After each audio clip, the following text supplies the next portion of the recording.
Logic है कि a day that starts well goes well and ends well. Saras Prabhat Mandal के बारे में बात करना चाहते हैं। बहुत लोग नहीं भी जानते हैं जी। जयपुर के अंदर की इतनी बड़ी आचार्य पीठ जयपुर के अंदर है। सारे मंदिरों को कवर करना चाहते हैं ताकि सब मंदिरों में आ जा सके और वहाँ का माहौल क्रिएट हो सके। एक अब सारे मंदिर तो कवर क्या होंगे, वो ठाकुर जी की कृपा है। वेस्टर्न कंट्रीज में जो माहौल बना हुआ है आजकल इंडियन कल्चर का, जो आज हरे कृष्ण महामंत्र का वहां पे जाप हो रहा है, आज अगर कुछ पावन है तो वो सिर्फ नाम है।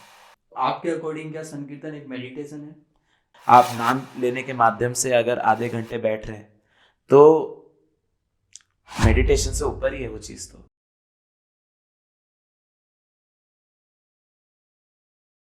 नमस्कार दोस्तों, आप सभी का स्वागत है हमारे सनातन धर्म सर्वेक्षण के इस पॉडकास्ट चैनल में। जैसा कि आप सभी को पता ही सनातन धर्म सीरीज चल रही है जिसमें हम सनातन धर्म से संबंधित चर्चाएं करते हैं। आज के जो हमारे गेस्ट होने वाले हैं वो सरस प्रभात मंडल के फाउंडिंग मेंबर है। इसी के साथ संकीर्तन और जो हरिनाम है इसमें यूथ को कैसे अट्रैक्ट कर सकते हैं, कैसे यूथ को ये चीज़ संकीर्तन के बारे में और अधिक जानकारी मिल सके। और आजकल जो सबसे बड़ी हम सबकी प्रॉब्लम है एंजाइटी, डिप्रेशन, इन सबको संकीर्तन के द्वारा कैसे हम इसको डिनोट कर सकते हैं, ये सब कुछ इस पॉडकास्ट में डिस्कस होगा। तो आखिरी तक बने रहिएगा, कुछ ना कुछ आपको नया जरूर सीखने को मिलेगा। तो हम मिलते हैं इस पॉडकास्ट के अंत में। धन्यवाद। तो प्रियांश जी, सबसे पहले तो आपका स्वागत करता हूँ हमारे इस चैनल में, आप आए। Radhe Shyam. Radhe thank you Shyam. So much. तो शुरू करते हैं। देखिए, अब बात करने वाले आज हमारा ये सनातन पे पूरा पॉडकास्ट होने वाला है। तो शुरू करते हैं मंगला आरती से ही। आपके क्या विचार है मंगला आरती के बारे में, क्या आपके अनुभव है वो थोड़ा आप बताना चाहे तो। देखिए, एक लॉजिक है कि a day that starts well goes well and ends well. तो सुबह सुबह की जब शुरुआत पॉजिटिविटी से हो ना, ठाकुर जी के श्री जी के दर्शन हो, आरती का पहला जो घंटा बजता है मंदिर के अंदर, उसी से एक वाइब बन जाती है मंदिर के अंदर पूरे अराउंड। तो वैसी फीलिंग पूरे दिन में आप और कहीं मेरे को नहीं लगता ढूंढ सकते, क्योंकि पूरे दिन हमको ऑफिस के काम करने हैं, बच्चे हैं तो उनको पढ़ाई करनी है, या फिर कुछ भी हमारे पर्सनल काम है, उसके लिए उनको फेस करने के लिए एक पॉजिटिविटी की जो ज़रूरत होती है वो सुबह मंगला आरती से मिल जाती है। बिल्कुल, पूरा एक शेड्यूल होता है, एक मॉर्निंग से हमारा पूरा रूटीन स्टार्ट होता है जी। तो वो एनर्जी एक अलग ही फील होता है उसका। जी। हम जो बात करने वाले आज सरस प्रभात मंडल के बारे में बात करना चाहते, थोड़ा सा उसके बारे में आप बताएं कि क्या है एक्चुअली सरस प्रभात मंडल। देखिए, क्या था कि इट वाज अराउंड मई, पिछले साल 2024 में मई के अराउंड हम लोग 4-5 जने ऐसे, हमारा क्या मंगले में भी कीर्तन होता है। अच्छा। तो 5:30 मॉर्निंग के अंदर प्रभात फेरी होती है मंगला के अंदर, जो कि परिक्रमा करते हुए बाहर की तरफ जाती है। जी। तो उसके बाद कुछ टाइम बच रहा था, बारिश का भी मौसम था, हम लोग कहीं इधर उधर नहीं बैठते थे फ्रेंड्स वगैरह। तो हम 3-4 जने 5 जने, आसपास काफ़ी सारे मंदिर हैं जिनके बारे में लोग नहीं जानते, तो हम उधर बैठ के 1 घंटा ऐसे कीर्तन करते थे। अच्छा। फिर काफ़ी टाइम वो चलता रहा, ऐसी इरेगुलर इंटरवल्स पे करते थे। उसके बाद फिर कार्तिक का जब पिछली बार महीना आया, तो उसके अंदर कार्तिक में जितना भजन बढ़े उतना अच्छा होता है। इस उम्मीद से, इस सोच से हम लोग अलग अलग मंदिर जो हैं शहर के, मतलब जो 4 दीवारी के अंदर अलग अलग मंदिर हैं, उनके अंदर हम जाके कीर्तन करते थे 1 घंटा 1.5 घंटा। अच्छा। तो हमने सोचा कि फिर ऐसे ही एक जगह है, बहुत लोग जानते हैं उसके बारे में और बहुत लोग नहीं भी जानते हैं जयपुर के अंदर की इतनी बड़ी आचार्य पीठ जयपुर के अंदर है। श्री सरस निकुंज है, पानों के दरीबे में, सुभाष चौक। अच्छा। वहाँ पे हम लोगों ने कीर्तन करने का सौभाग्य मिला था। तो वहाँ पे कीर्तन किया हमने। राधा सरस बिहारी जी की वहाँ सेवा है, उनकी कृपा हुई, बड़े महाराज जी की कृपा हुई। छोटे भैया ने हमारे जो ग्रुप था उसका नाम दे दिया कि आज से आप लोग श्री सरस प्रभात मंडल कहलाए जाओगे। बिल्कुल बिल्कुल। उसके बाद से हमने, एक तो बहुत सुंदर नाम है, जहाँ पे सरस चीज का नाम आ जाए तो सरस है, इसलिए उस चीज के बाद वो एक तरीके से हम लोगों की ना एक भावना बन गई। ये अब मंडल तो क्या है, लेकिन हमारी एक भावना है जो संकीर्तन को हम आगे बढ़ाना चाहते हैं, वो सरस प्रभात मंडल है हमारे लिए। नहीं, तो मैं ये जानना चाहता हूँ जैसे कि आपका जो सरस प्रभात मंडल है, इसके पर्टिकुलर कोई आपने टाइमलाइन या कुछ प्रोसेस बना रखा है, किस तरह से कैसे कोई जुड़ सकता है, क्या इसका एक जुड़ना तो ये है कि देखिए क्या है कि हमको ऐसे लोग क्या, मतलब ऐसे हमको नहीं चाहिए कि आप बस कीर्तन की इंफॉर्मेशन के लिए जुड़े हुए हैं। कीर्तन में आए तो मोस्ट वेलकम है। हमारे पास आए रोज मैसेजेस आते हैं, हम लोग ऐड करते हैं कई लोगों को ग्रुप के अंदर जैसे हमारा क्या जो फिक्स है जो सेवा कि एकादशी को एक जगह कीर्तन होता ही होता है। जी। अभी कुछ समय पहले द्वादशी का एक कीर्तन एक जगह फिक्स है कि हम लोग सुबह वहाँ सेवा देते हैं। 7 बजे से हमारा कीर्तन होता है, जी। वो 8:30-9 बजे तक जाता है। और उसके बाद जो भी कोई उत्सव होता है या कोई विशेष तिथि होती है, जैसे अभी राम जन्मभूमि का तिथि से भी और तारीख अनुसार भी हम लोगों ने कीर्तन किए थे, और भी कोई जो विशेष उत्सव आते हैं उससे रिलेटेड हम लोग कीर्तन सुबह करते ही हैं। जी। तो जो सरस प्रभात का जो मेन मोटिव है वो ये है कि सुबह कीर्तन हम करते हैं, और कीर्तन भी ऐसी जगह जो लेस एक्सप्लोर्ड है, जहाँ पे लोग कम गए हुए हैं। आज कई जन को पता नहीं था ब्रजनिधि जी का मंदिर कौन सा है, आज कई जनों को नहीं पता कि आनंद कृष्ण बिहारी जी का मंदिर कौन सा है। जी। मतलब 4 दीवारी के अंदर इतने मंदिर, इतने सुंदर मंदिर हैं। एक बार जाके वहाँ कोई दर्शन करके आए तो पता पड़े, इतने सुंदर मंदिर हैं। बिल्कुल। तो वहाँ पे हम लोग कीर्तन करते हैं। और अब आज ये है कि कई लोग अब वहाँ पे नित्य दर्शन को जाते हैं। बिल्कुल। तो ये हमारा मोटिव है कि लेस एक्सप्लोर्ड जगहों पे, मंदिरों में हमको कीर्तन करना है। मतलब आपका मतलब पर्टिकुलर यही है कि जितने भी सारे मंदिरों को कवर करना चाहते हैं ताकि सब मतलब मंदिरों में आ जा सके और वहाँ का माहौल क्रिएट हो सके एक। अब सारे मंदिर तो कवर क्या होंगे, वो ठाकुर जी की कृपा है। आज जयपुर को वृंदावन का ही नाम से बोले जाते हैं, गुप्त वृंदावन कहते हैं। तो इसमें इतने मंदिर हैं, हमको अता पता नहीं है। लेकिन जितने जो कम से कम हम लोग कोशिश कर रहे हैं कि ज़्यादा से ज़्यादा कम से कम 4 दीवारी के अंदर तो हेरिटेज मंदिर हैं, है ना, उनके अंदर तो हम कम से कम कोशिश करें कि जो हमारी कल्चरल है, संस्कृति है जयपुर की, वो उस बिल्डिंग्स में नज़र आती है जिस तरीके से उनको बनाया गया है। तो जयपुर के अंदर ऐसी कीर्तन हो रहे हैं सुबह, उससे लोग जुड़ेंगे तो वो आगे मंदिर से जुड़ जाएंगे। तो मैं जानना चाह रहा हूँ जैसे कि आपके अनुभव के अनुसार कि मॉर्निंग का जो ये संकीर्तन एंड मेडिटेशन होता है, इसका क्या इफेक्ट पड़ता है हमारे डेली रूटीन पे? जैसा कि बात है कि आज की अगर हम नॉर्मल लाइफ देखें ना, तो बहुत एंग्जाइटी है, स्ट्रेस है, बिल्कुल। दिमाग को हर जगह से परेशानी है। मतलब बिल्कुल। There are very less things which can provide peace to your mind. तो एक सुबह सुबह के अंदर होता है ना कि आपने ऐसी कोई चीज़ करी जिससे बहुत पॉजिटिविटी आ रही है। तो मेरे हिसाब से आज संकीर्तन ही एक ऐसा माध्यम है जो आपको पॉजिटिविटी दे सकता है सुबह। तो उससे अगर आप शुरुआत कर रहे हो, आप अपने लिए enough positivity for a day आप ले जाते हो कि आप उसके बाद आगे अपना पूरा दिनचर्या जो है फॉलो कर सको।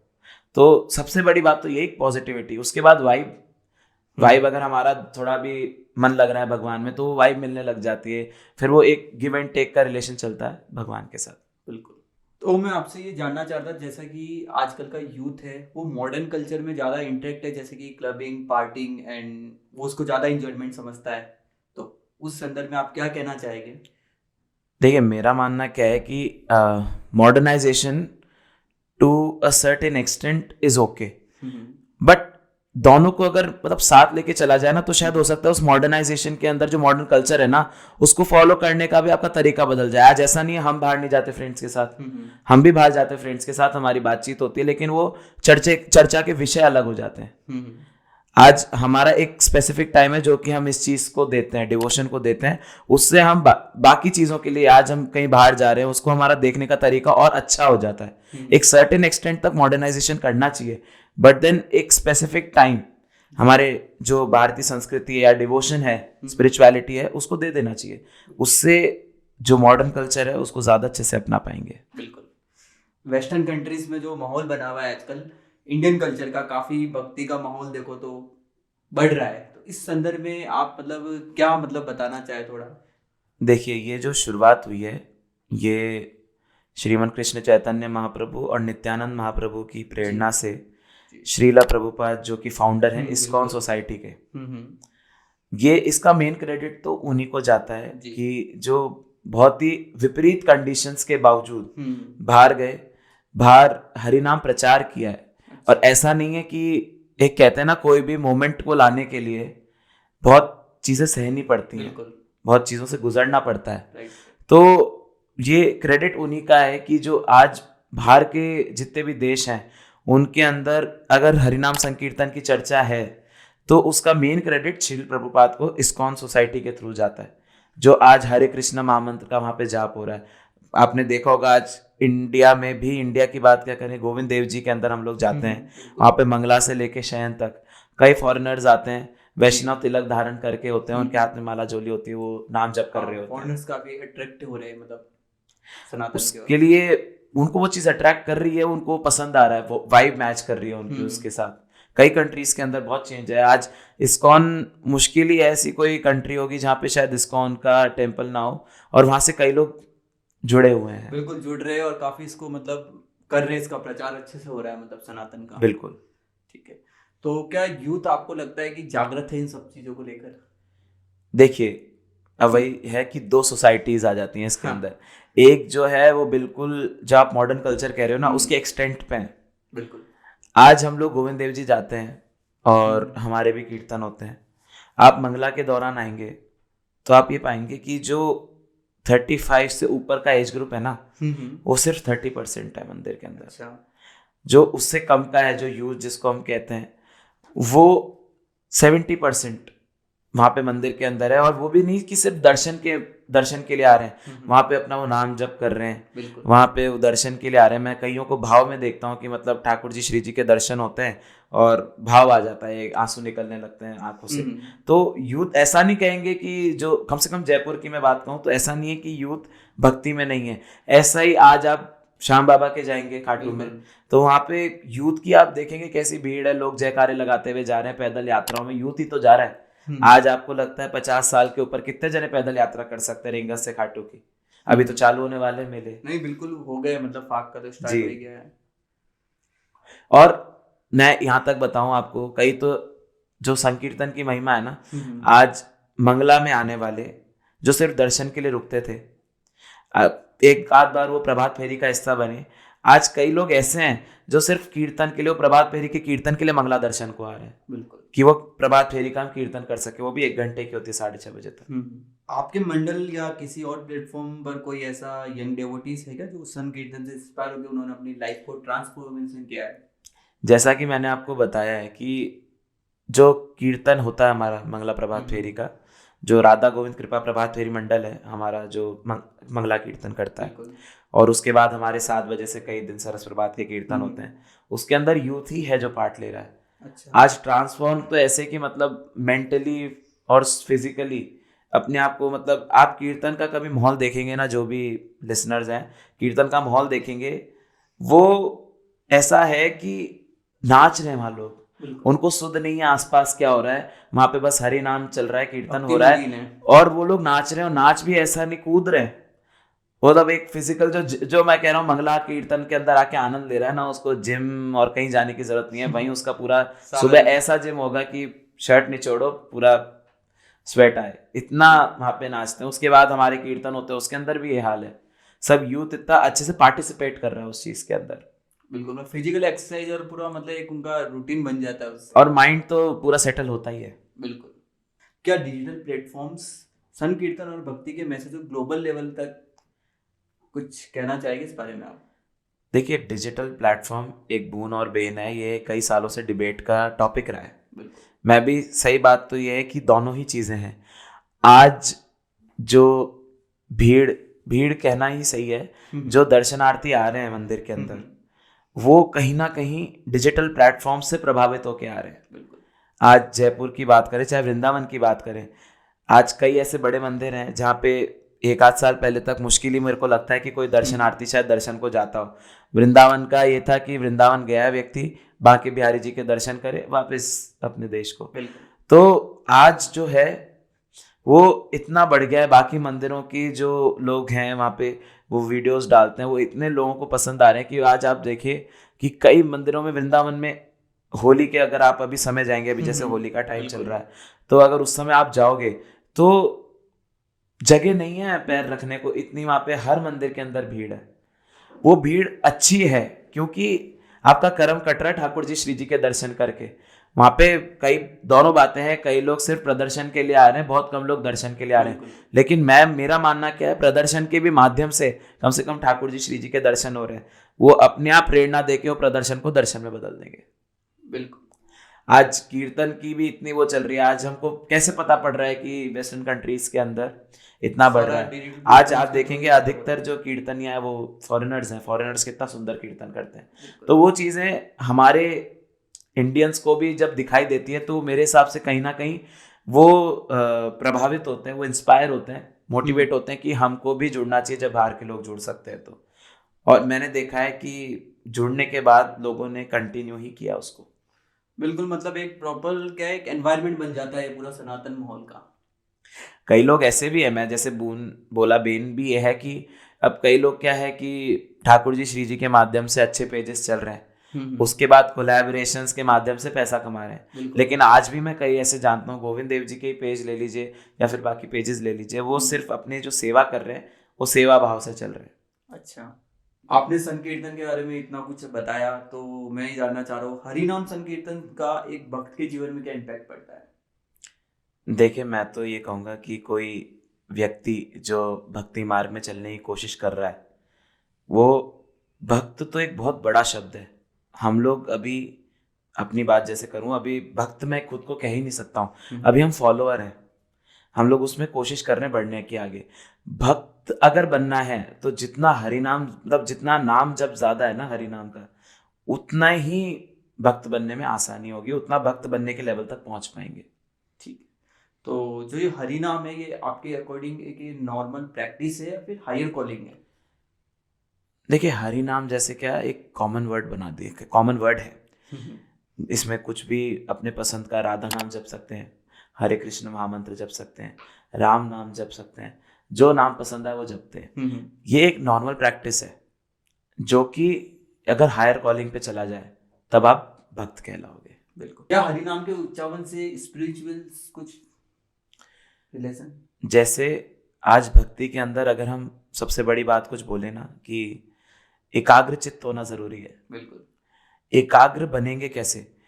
एकाग्र जब बनेंगे जब हमारा इतना फोकस स्ट्रांग हो जाएगा या इतना हमारा ध्यान लगने लगेगा कि हम एक ही नाम ले रहे हैं बार बार, वो हम ले रहे हैं बिना किसी, कई लोग होते हैं क्या नाम लेते लेते सो जाते हैं, हाँ, कई लोग नाम लेते बैठ नहीं लेते इधर उधर ध्यान, कई नाम लेते लेते इधर उधर बातचीत। हम एक बार बैठ के वो नाम लेने लग जाएं और उसमें हमारा पूरी तरह ध्यान है तो वो एकाग्र चित्त हो जाते हैं। तो एकाग्र चित्त हो जाएंगे तो अपने आप स्पिरिचुअलिटी में आगे बढ़ जाएंगे। बिल्कुल, मतलब एक यही रहता है, मतलब बेसिकली कि वो ज्यादा देर मतलब नहीं फोकस नहीं कर पाते, मतलब ज्यादा देर नहीं, 5 मिनट भी आप नाम ले रहे हो तो आप एकाग्रचित होके वो 5 मिनट आप नाम ले रहे हो। ये नहीं हम बैठे तो 1 घंटा है माला करने के लिए, लेकिन 1 घंटे के अंदर हमने 57 मिनट तो हमने पटलाई करी, इधर उधर बातचीत करी, और इधर कहीं सो गए थोड़ी देर को और 2-3 मिनट हमने नाम लिया, तो वो कोई माला तो हाथ में तब भी नाम ले रहा है लेकिन खुद के लिए वो नाम नहीं ले रहे। एकाग्र चित्त होके 5 मिनट भी नाम लिया जाए ना ढंग से तो वो बहुत अच्छा है। ठीक है, तो हमारे शास्त्रों वेदों में मतलब हरि नाम की क्या मतलब महिमा बताई गई है? देखिए, कलयुग के अंदर, ये मैं अपने उस पे नहीं, मैं जितना सुनता हूँ, जितने महात्माओं को मैंने सुना है, बिल्कुल। उसके अंदर वो यही कहते हैं कि कलयुग के अंदर ठाकुर जी ने सबसे ज्यादा जो पावर है वो अपने नाम में दी है। नाम जब ठाकुर जी का साक्षात दर्शन है। आज कई बार दर्शन ना हो, मेरा ये है कि मेरे को एक बार को दर्शन ना हो लेकिन मैं कीर्तन करूं तो वो कीर्तन से अपने आप ठाकुर जी की स्मृति पूरी मन में आ जाती है, ध्यान में आ जाती है। तो ठाकुर जी का नाम ही ठाकुर जी स्वयं है कलयुग के अंदर। आज अगर कुछ पावन है तो वो सिर्फ नाम है। आपके अकॉर्डिंग क्या संकीर्तन एक मेडिटेशन है? उससे ज्यादा ही है। आज अगर मैंने कहा ना एकाग्रचित होकर अगर हम लोग नाम ले सकते हैं तो वो मेडिटेशन ही है। 5 मिनट मेडिटेशन में बैठना, बिना कुछ कर खाली आंख बंद करके 5 मिनट बैठना, 30 सेकंड नहीं बैठा जा सकता। आप नाम लेने के माध्यम से अगर आधे घंटे बैठ रहे हैं तो मेडिटेशन से ऊपर ही है वो चीज। तो बिल्कुल। तो जैसा कि संकीर्तन की वाइब्रेशन जो है वो, जो भी हम नॉर्मल पर्सन्स होते हैं उनकी मतलब जो एनर्जी फील्ड और चेतना पर क्या असर होता है इसका? एक चीज होती है, वो चक्र कहते हैं ना, कुंडलिनी के चक्र होते हैं, बिल्कुल, तो वो तो बहुत बड़ी बात हो गई। आज मैं कहता हूं कि एक चीज अगर हम बार बार कर रहे हैं, बार बार कर रहे हैं, क्या होता है कि आज जैसे हम संगीत की बात करते हैं तो जितने बड़े गुणीजन हैं संगीत के, वो ये कहते हैं कि आप एक राग कर लो, एक राग पे सालों साल रियाज कर लो, तो अपने आप बाकी सब भी होने लग जाता है, बाकी सबका भी रियाज होने लग जाता है। वैसे ही आप एक नाम जपते जा रहे हो, जपते जा रहे हो, जपते जा रहे हो, तो स्पिरिचुअलिटी तो कहाँ पहुंच जाएगी, मतलब आपको उस नाम से प्यार हो जाएगा, तो सब कुछ बढ़िया है। मतलब अभ्यास का मेन सारा खेल है आपके हिसाब से। अभ्यास। ठीक है, क्या आपके मंडल में कोई एक ऐसा अनुभव है जिसमें हरिनाम से मतलब किसी की लाइफ में डिस्ट्रैक्टिविटी बदल दी हो? जैसे क्या होता है, हम लोग कीर्तन करते हैं ना हमारे, तो हम लोग ऑडियो रिकॉर्ड कर लेते हैं साथ में, अच्छा। तो ऑडियोज हमारे पास सेव रहती हैं। हम्म। तो आज मेरे ही कुछ जान पहचान के लोग हैं जिनके मेरे पास मैसेजेस आते हैं कि आपका जो किया हुआ कीर्तन है, रेगुलरली उन्होंने अपने फ्रेंड को किसी को भेजा है, 2-3 केसेस हैं, वो एक डिप्रेस्ड फेज से गुजर रहे हैं, लेकिन वो जितनी देर वो संकीर्तन सुनते हैं ना, उस टाइम ड्यूरेशन में उनको बहुत अच्छा लगता है, तो कहीं ना कहीं वो उस स्टेट से बाहर लाने का माध्यम बन जाता है। जी। ऐसे कई लाइव एग्जांपल्स मैंने देखे हैं। जैसा कि आजकल सबकी एक बेसिक प्रॉब्लम है जो मेंटल हेल्थ, हम बात करते हैं एंजाइटी और डिप्रेशन की, बहुत ज़्यादा हमें देखने को मिलती है, जैसे कि चाहे वो जॉब में हो, बिजनेस में हो, फैमिली में हो। तो उस संदर्भ में क्या हरिनाम एक स्पिरिचुअलिटी सॉल्यूशन हो सकता है आपके अकॉर्डिंग? देखिए, एक बात मैं आपको बताता हूँ कि मैं जितना जानता हूँ मंदिर के लोगों को, और मैं जितना समझ पाया हूँ इतने समय में आके, बहुत ज़्यादा मेरे को भी टाइम नहीं हुआ, मेरे को 1.5-2 साल मंदिर आते हुए रेगुलर हुए, बाकी कीर्तन तो मैं भी बचपन से कर रहा हूँ। लेकिन मैंने देखा है कि मंदिर ना, बहुत कम लोग हैं आज, अगर 100 जने मंदिर आ रहे हैं तो 10 ही जने हैं जो सिर्फ मंदिर में ठाकुर जी के दर्शन करने के लिए पहली बार मंदिर आए हैं। 90 जने ऐसे हैं जिनको कहीं ना कहीं दुनिया की ठोकर या कहीं ना कहीं मेंटल पीड़ा पाकर वो मंदिर में ठाकुर जी के पास आश्रय के लिए आए हैं। और आज ऐसा है कि कीर्तन के ही माध्यम से उन्होंने अपने माइंड स्टेट को ऐसा डेवलप कर लिया है कि अब उनका शायद वहां के अलावा उतना कहीं मन नहीं लगता। आज पूरी दुनिया से थक हार कर इन द सेंस कि अपने कामों से पूरी दिनचर्या निभा के थक हार कर या तो सुबह मंदिर आ जाते हैं या शाम को मंदिर आ जाते हैं कीर्तन करने के लिए। तो हरि नाम से एक कंटिन्यूअस आपके दिमाग को शांति मिल रही है। वहां पे आप आए हो ठोकर खा के, वहां से आपको, वहां पे आपने सुना, आपको एक बार अच्छा लगा, आप दूसरी बार आए, आपको दूसरे दिन अच्छा लगा। तो माइंड की हमारी एक वो चीज होती है कि एक बार हमको कोई चीज कही जाती है ना बार बार, तो हम उस पर भरोसा करने के लिए बाध्य हो जाते हैं। तो आज हरि नाम लेते लेते कोई भी चीज रही हो, कोई भी आपका एक फेज रहा हो, उसके बाद आप एक स्पिरिचुअल कदम रख देते हो, मंदिर में आपका कंटिन्यूअस जुड़ना हो जाता है, आपका कीर्तनियों के साथ जुड़ना हो जाता है, तो एक अपने आप पीस, इनर पीस बनी रहती है। ठीक है, तो ऐसा क्या आपके मतलब पास्ट लाइफ में कोई ऐसा एग्जांपल रहा है जिसके अंदर कि हरिनाम संकीर्तन से मतलब स्ट्रेस ही मतलब पूरी तरह भूल गए हो? पास्ट लाइफ की क्या बात है, ये रोज की बात है। रोज मैंने कहा ना आपको, हम लोग ऑडियो रिकॉर्ड कर लेते हैं हमारे कीर्तन का।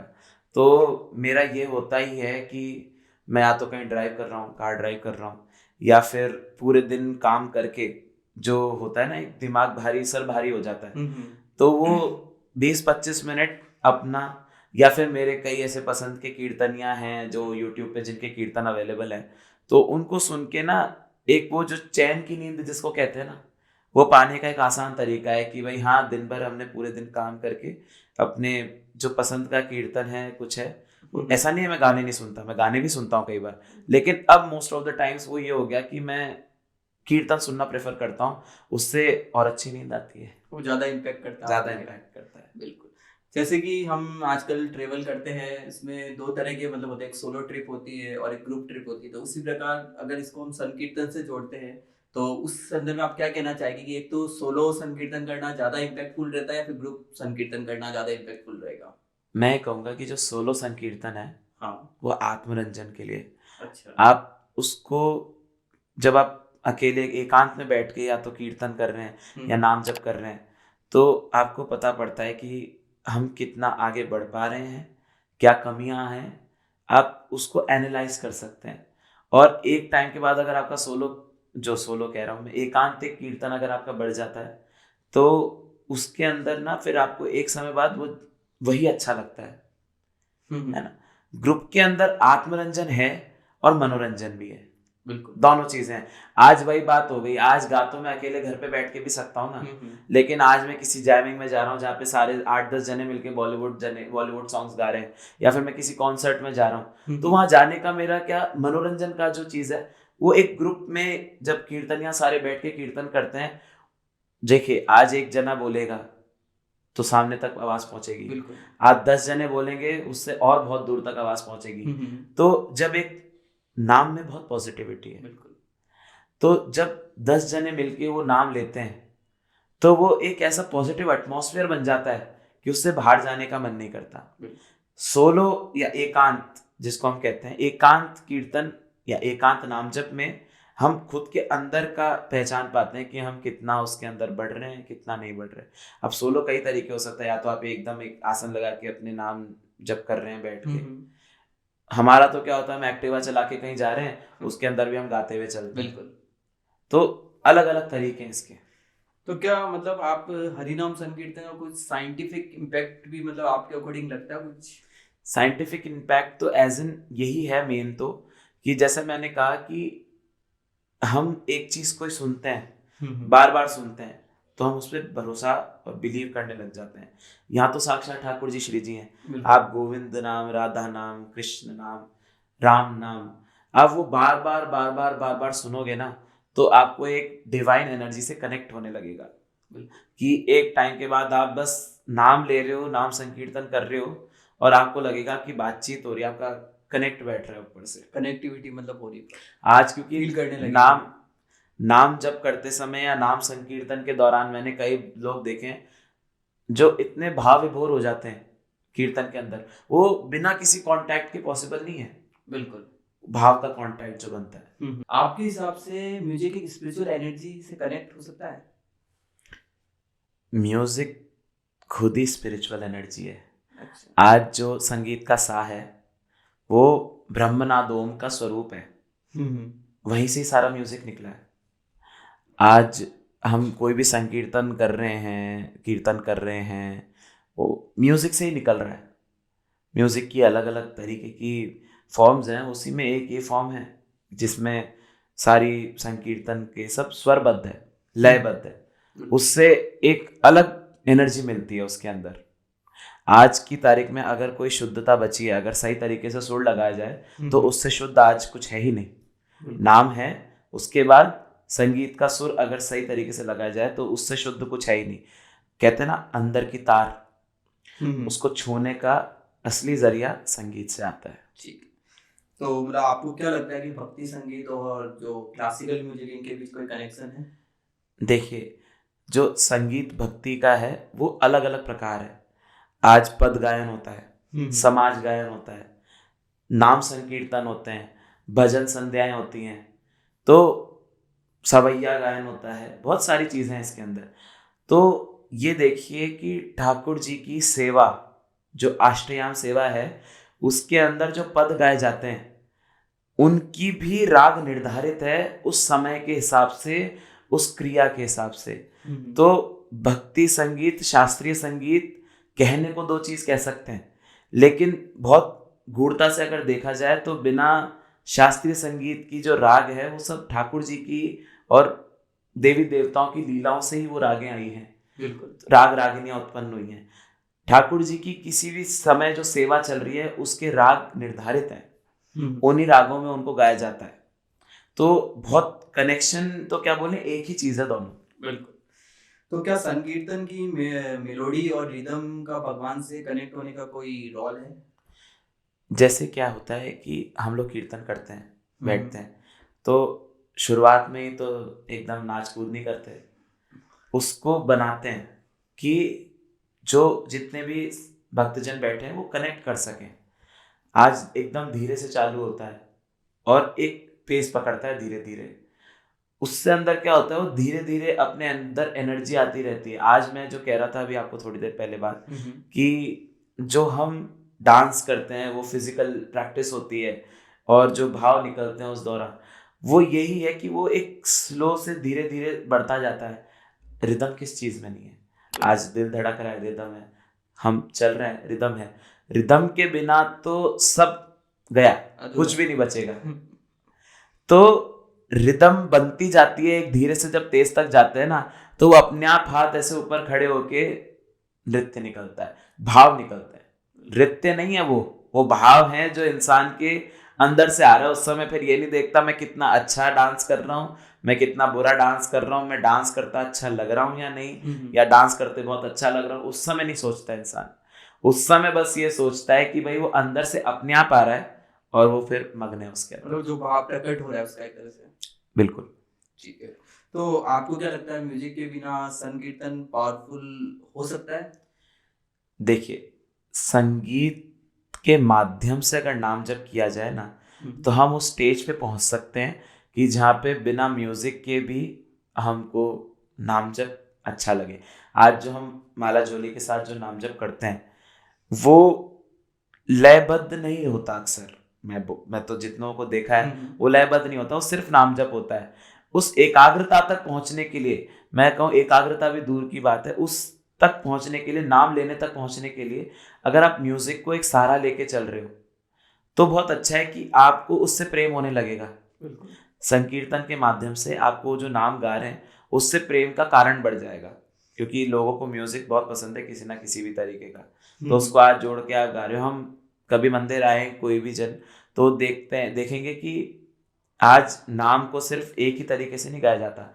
आज राधा नाम का संकीर्तन होता है, श्री राधा नाम का, तो उसके अंदर इतनी अलग अलग धुनों से वो गाया जाता है कि लोग अश्रु ना आए ऐसा हो नहीं सकता।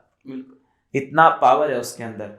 तो एक बार जब म्यूजिक के माध्यम से वो पावर मिलती है, देखिए नाम में भाव है, बिल्कुल नाम लेने से भाव आता है, लेकिन अगर संकीर्तन में संगीत जुड़ जाए तो वो भाव और बढ़ जाएगा, क्योंकि मैंने कहा अंदर की तार को संगीत से छुआ जा सकता है अगर सही सुर लग रहे हैं। सुर नहीं भी देखो एक बार को, लेकिन उसको लयबद्ध होके गा रहे, सही सुर लगेगा तो बिल्कुल भावना पे पहुंचेगा।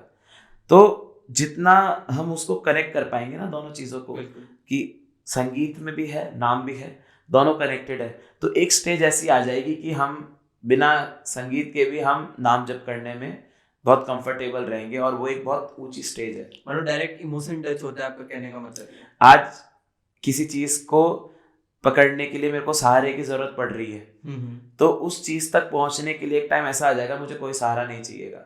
तो वो सहारा जो है वो संगीत है।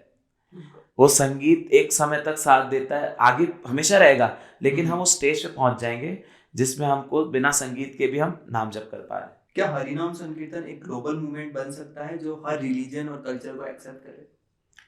मैं तो कहूँगा कि हरिनाम संकीर्तन ऑलरेडी एक ग्लोबल मूवमेंट बन ही गया है। आज कई ऐसे प्लेटफॉर्म्स हैं, मतलब कई ऐसे ऑर्गेनाइजेशंस हैं, कई ऐसे मंडल हैं बड़े बड़े जो कि they are only promoting this Harinam kirtan. आज हरे कृष्णा मूवमेंट है जो कि ऑल ओवर द वर्ल्ड चल रहा है।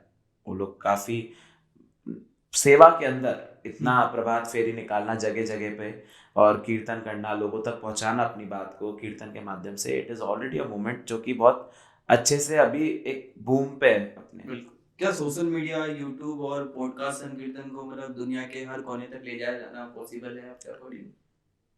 बिल्कुल है। मैंने ऑनलाइन और सोशल मीडिया से जितना लोग अटैच्ड हैं आज की तारीख में, आप 5 मिनट भी फोन ऐसा हाथ में लेकर, ऐसा नहीं होगा कि आप किसी सोशल मीडिया प्लेटफॉर्म पे ना जाएं। और हमारा तो अब जैसे हम सोशल मीडिया इंस्टाग्राम वगैरह खोलते हैं तो आजकल या तो केली कुंज वाले महाराज जी हैं, उनके कोई ना कोई वीडियो आ जाता है, या फिर कोई ना कोई फॉरेनर कीर्तनिया का या हमारे यहाँ के कीर्तनियाओं के वीडियोस आ जाते हैं। तो हम इंस्टाग्राम या फेसबुक कुछ खोल रहे हैं, उसके अंदर हमारे पास आई वो फीड रहा है। कईयों के साथ अब ऐसा है कि कीर्तन सुन रहे हैं, तो हम लोग जो हम टाइम पास करने के लिए जो चीज़ को इस्तेमाल कर रहे हैं उसके अंदर भी कीर्तन आ रहा है, तो हम उस चीज़ से कहीं से भी अलग नहीं हो रहे। एक जैसे मान लीजिए आज एक रील स्क्रॉल करते जा रहे हैं, वो अपने आप एक कीर्तन का वीडियो आ जाता है। आज मैं कई लोग देखता हूँ जो कीर्तन में कहीं आना जाना नहीं होता, लेकिन उसके बाद भी वो चीज़ें शेयर करते हैं, उसको देखते हैं, उसको इंटरेस्ट दिखाते हैं उसमें बेसिकली। आज आप देखिए कीर्तन के जो वीडियोस होते हैं उन पे जो अच्छे लेवल पे हैं, उन पे कितने मिलियंस ऑफ लाइक्स व्यूज है। लाइक्स की बात नहीं है, लेकिन ये पता पड़ता है कि इतने लोग उसको सुन रहे हैं, ढंग से पसंद कर रहे हैं। ठीक है, तो आपके मंडल या किसी और ऑर्गेनाइजेशन ने संकीर्तन को प्रमोट करने के लिए क्या मतलब स्टेप्स लिए हैं? देखिए क्या है कि जैसे कई मंडल हैं, मैं जानता हूँ, वो लोग मंदिर तक आते हैं, मंदिर तक प्रभात फेरी लेके आते हैं, भले किसी एक दिन, महीने में एक दिन या हफ्ते में एक दिन वो प्रभात फेरी लेके आ रहे हैं। और प्रभात फेरी भी दूर से आती है चलती हुई, तो पूरे आसपास लोगों को सुनाई देता है कि कीर्तन होता हुआ मंदिर तक आ रहा है। हम लोग क्या कोशिश कर रहे हैं, हमारा जो मोटिव है मैंने बताया था, हम ऐसे मंदिर जहाँ पे लोग कम जाते हैं, जहाँ पे लोगों को जिनके बारे में पता नहीं है, आज ब्रजनिधि जी का मंदिर है, तो वहां पे इतना सुंदर ठाकुर जी का विग्रह है, उनकी आंखों का आप दर्शन करोगे, ऐसा साक्षात लगता है ठाकुर जी आपको देख रहे हैं। आनंद कृष्ण बिहारी जी हैं, राधा दामोदर जी हैं, राधा विनोदी लाल जी का मंदिर, तो ये और भी बहुत सारे मंदिर है जहाँ पे हम लोग जाके कीर्तन कर रहे हैं। और वहां से अब लोग जुड़ने लगे हैं, वहां पे लोग जाते हैं, वहां पे नित्य दर्शन को जाते हैं।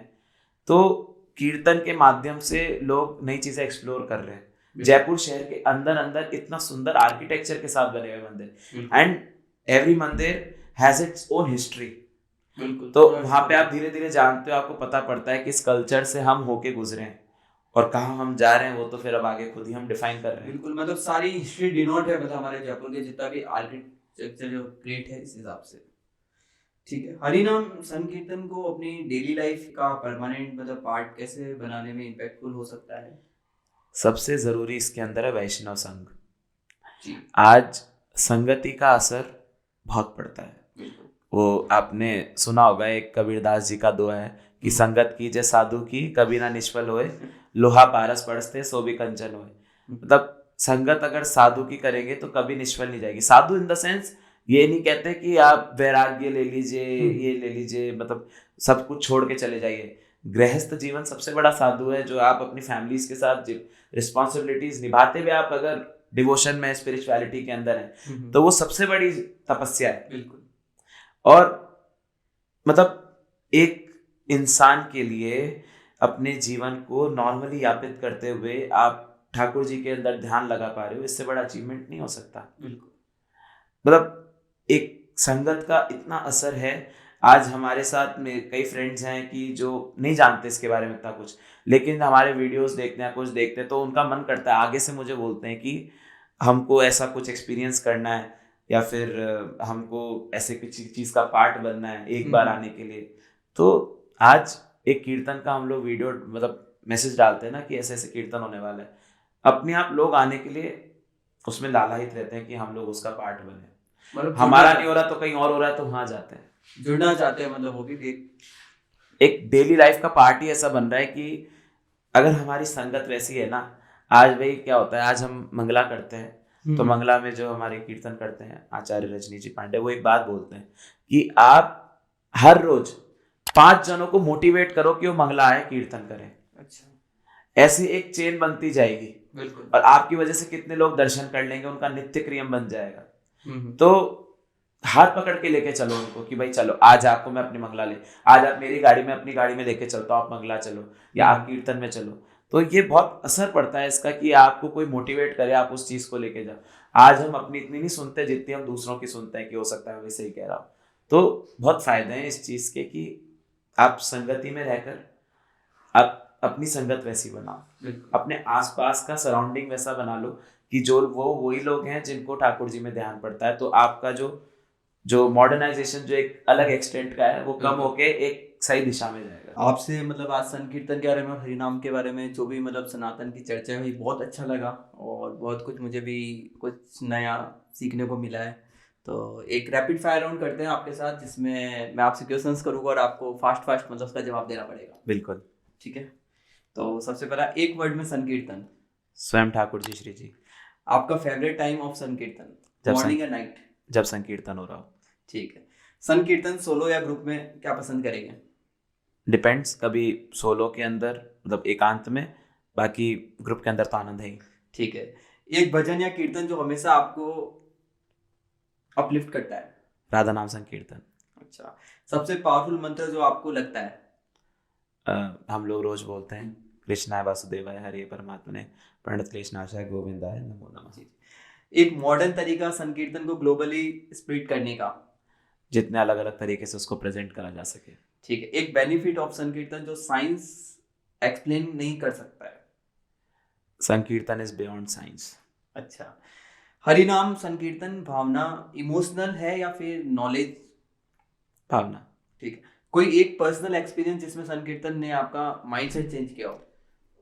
मतलब मन के अंदर के जितने द्वेष भाव है ना, वो संकीर्तन के माध्यम से खत्म हो जाते। जिसने कभी भी संकीर्तन नहीं किया उसके लिए एक मैसेज? जल्द से जल्द शुरू करो। अच्छा, अगर म्यूजिक नहीं होता तो भगवान से कनेक्ट होने का बेस्ट वे कौन सा होता? श्री जी ठाकुर जी के दर्शन और नाम जप। ठीक है। कौन सा फेस्टिवल है जिसमें संकीर्तन का आनंद सबसे ज्यादा मिलता है? वैसे तो हर मौसम में संकीर्तन का आनंद अलग ही होता है, लेकिन अभी फागुन का महीना चल रहा है, ये ठाकुर जी का सबसे प्रिय फाग उत्सव होते हैं, होली खेली जाती है, ये सबसे प्रिय हमारे लिए भी है। और बाकी तो संकीर्तन जब हो रहा हो, जब आनंद है। ठीक है। एक मिथ अबाउट संकीर्तन जो आप तोड़ना चाहेंगे? लोग कहते हैं कि कीर्तन में बैठे बैठे नींद आ जाती है कई लोगों को, हमारे कीर्तन में आके देखो।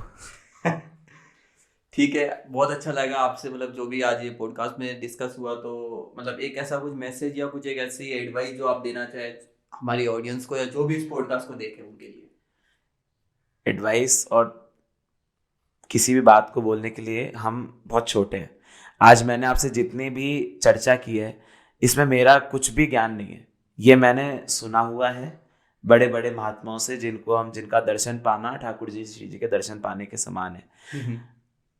कोई भी ये नहीं कहता कि भक्ति में, संकीर्तन में, ये सब में जुड़ने के लिए आपको गृहस्थ जीवन से या फिर आपकी फैमिली से किसी भी तरीके से दूर होने की ज़रूरत है।